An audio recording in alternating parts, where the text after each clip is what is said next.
अस्सलाम वालेकुम दोस्तों, मैं आपका एक बार फिर वेलकम करता हूं अपने यूट्यूब चैनल हारमोनियम टीचर पर। उम्मीद है आप सब खैरियत से होंगे। तो आज हम अपनी इंट्रोडक्टरी क्लास स्टार्ट करने वाले हैं, जिसमें मैं आपको बेसिक नॉलेज दूंगा नोट्स के बारे में, सुर के बारे में। और जो लोग मेरे चैनल पर नए हैं, मैं उनसे यही गुजारिश करूंगा कि आप चैनल को सब्सक्राइब करें, बेल आइकन दबाएं और वीडियो को लाइक और कमेंट करें, ताकि मुझे अंदाज़ा हो कि जो मैं मेहनत कर रहा हूँ उसका आप लोग वो देख भी रहे होते हैं और उसमें से कुछ सीख भी रहे होते हैं। उसके अलावा आप में से जो लोग थोड़ा बहुत पहले बजाते हैं और उनको कुछ नया सीखना है, तो वो भी आप कमेंट सेक्शन में बता सकते हैं, तो मैं वो भी कोशिश करूँगा आपको सिखाने की।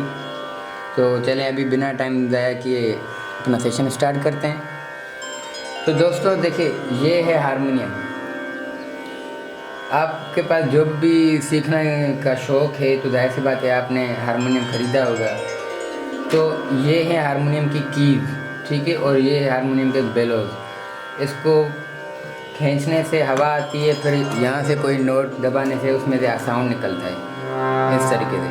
तो आपने कभी भी ऐसा नहीं करना कि इधर से आपने कोई की प्रेस नहीं की और उसको खामखा में आपने पुश कर दिया। तो इस तरीके से क्या होता है, वो हवा अंदर फंस जाती है या फिर कभी कभी ये फट भी जाता है ना उसके बेलोज।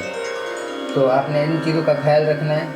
अब हम सबसे पहले आएंगे कि हमारे पास देखिए, कोई भी लैंग्वेज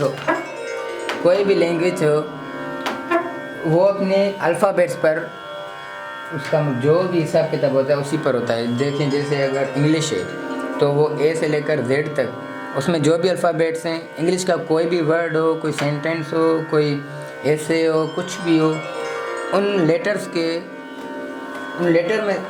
में से ही निकला हुआ होता है, उनमें से कहीं से भी बाहर से नहीं होता, ठीक है। तो ऐसे ही हर लैंग्वेज की अपनी अल्फ़ाबेट होती है, ऐसे ही म्यूज़िक की भी अपनी अल्फ़ाबेट है।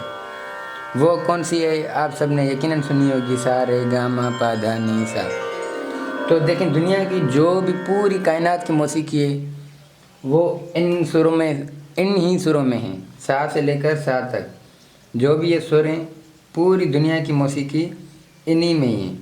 तो हम सा रे गा मा पा धा नी सा शुरू तो करेंगे, लेकिन उनसे पहले मैं उनके आपको नेम बता देता हूँ। तो आप सब एक काम करें कि आप अपने नोट्स बनाएं। मैं आपको ये दिखा भी दे रहा हूँ। आप नोट्स बनाएंगे तो इससे ये होगा कि आपको याद भी रहेगा। तो देखें, अब ये मैंने आप लोगों के लिए बनाए हैं नेम्स ऑफ सुर। यकीनन आप सबको नज़र आ रहे होंगे, तो ये आप सब नोट करें। देखें, अब सा रे गा मा पा धा नी सा, ये तो हम सुर कहते हैं, लेकिन इनके असली नाम कुछ और हैं। वो मैं आपको बता दूँ कि जो सा सुर है, उसका जो नाम है, उसका नाम है खर्ज, ठीक है। और जो रे हम बोलते हैं, उसका जो नाम है वो है रिखब, ठीक है। सा का नाम है खर्ज, रे का नाम है रिखब।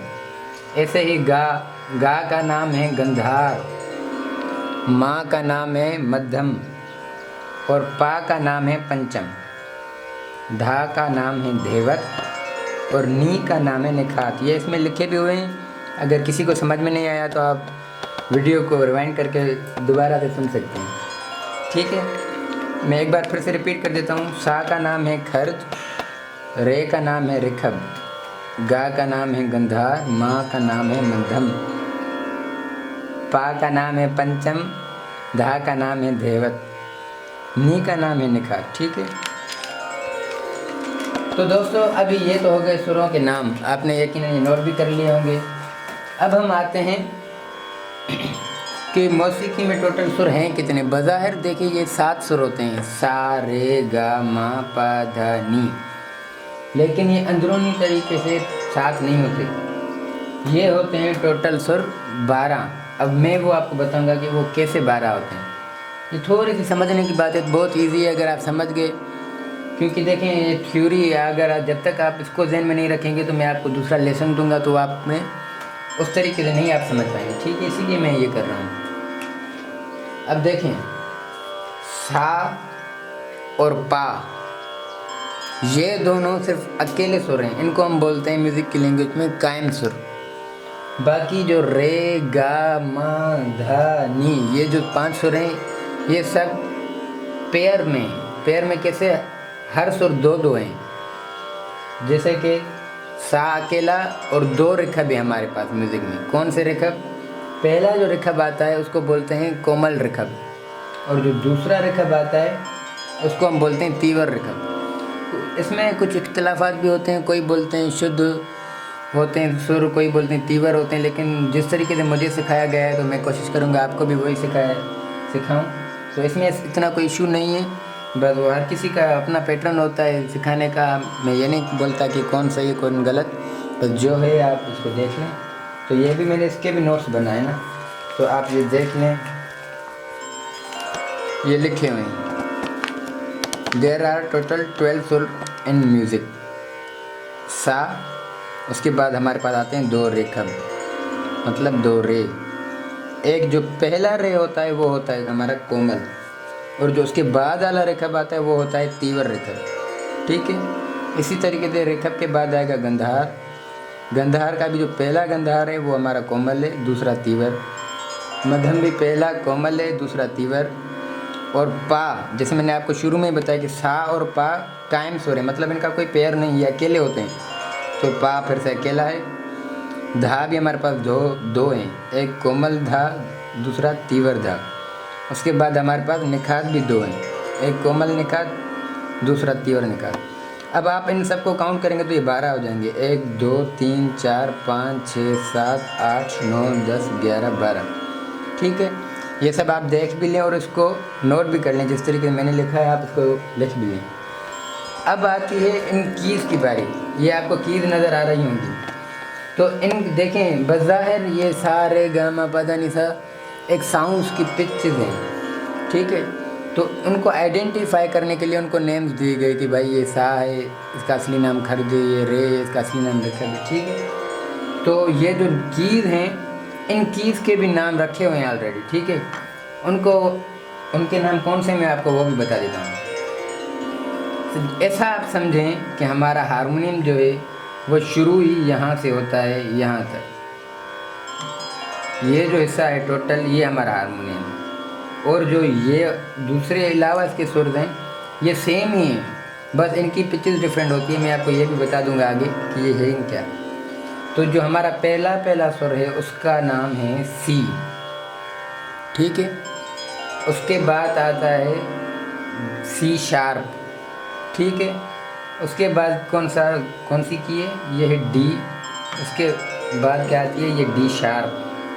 फिर आती है ई, फिर आती है एफ, उसके बाद एफ शार्प, फिर जी, फिर जी शार्प, फिर ए, फिर ए शार्प, फिर बी, और ये फिर अगेन आ गया सी, क्योंकि मैंने आपको पहले ही बताया कि इधर तक होता है। ठीक है, तो मैंने इसके भी नोट्स बनाए, मैं वो भी आपको दिखा देता हूँ, आप भी वो इसको नोट डाउन भी कर लें। तो एक बार फिर से मैं रिपीट करता हूँ। C, C sharp, D, D sharp, इनके नेम्स आपको याद करने हैं। ठीक है, C, C sharp, D, D sharp, E, F, F sharp, G, G sharp, A sharp, B. ये हैं नोट्स, आप देख भी लें तो आप इनको नोट भी कर लें, नेम्स ऑफ नोट्स। इनको भी अगर आप काउंट करेंगे तो ये 12 ही होंगे। ठीक है, तो अभी ये आपने यकीनन देख लिया होगा। अगर किसी को समझ में नहीं आया तो आप रिवाइंड करके दोबारा से सुन सकते हैं, या मुझे कमेंट सेक्शन में भी बता सकते हैं, तो मैं कोशिश करूँगा कि आपको और आसान तरीके से बता सकूँ। अब दोस्तों देखें, यहाँ से लेकर यहाँ तक का जो हिस्सा है ये टोटली 12 सुर, 1 2 3 4 5 6 7 8 9 10 11 12, इसको हम कहते हैं ऑक्टेव। ठीक है, इंग्लिश में इसको ऑक्टेव बोलते हैं, और म्यूज़िक की लैंग्वेज में इसको बोलते हैं सप्तक।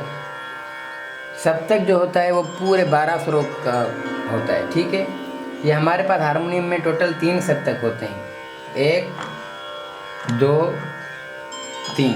ठीक है, जो नीचे वाला सप्तक है इसका नाम है मंदर सप्तक। मंदर सप्तक मतलब जो बहुत ही नीचे वाला हो और इसकी आवाज़ बहुत बेसी होती है, भारी होती है। मैं आपको दिखा देता हूँ, ये आपको सुनने में भी आ जाए। देख रहे हैं दोस्तों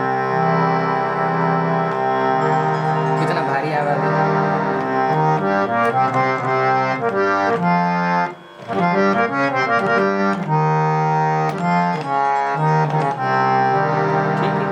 सप्तक का नाम क्या है? मंदर सप्तक। इस ऑक्टेव का नाम क्या है? मंदर सप्तक। उसके बाद हमारे पास आता है ये ऑक्टेव है, इसका नाम है मध्य सप्तक। मध्य मतलब जो नॉर्मल हो, मीडियम हो, दरमियाना हो, ना ज़्यादा बेसी होता है ना ज़्यादा शार्प और तीखा होता है, ठीक है। इसका नाम है मध्य सप्तक। इस पर आमतौर सब सिंगिंग भी करते हैं, या जैसे अभी मैं बात भी कर रहा हूँ तो ऐसा समझें कि आप मैं मध्य सप्तक पर बात कर रहा हूँ, ना मेरी आवाज़ ज़्यादा बेसी आ रही है ना ज़्यादा ही हाई पिच में आ रही है। उसके बाद जो तीसरा ऑक्टेव है हमारा, इसको बोलते हैं तार सप्तक। तार मतलब जो बहुत ही हाई पिच हो, जो जिसकी आवाज़ बहुत ही शार्प हो। मैं आपको ये भी सुना देता हूँ कि आप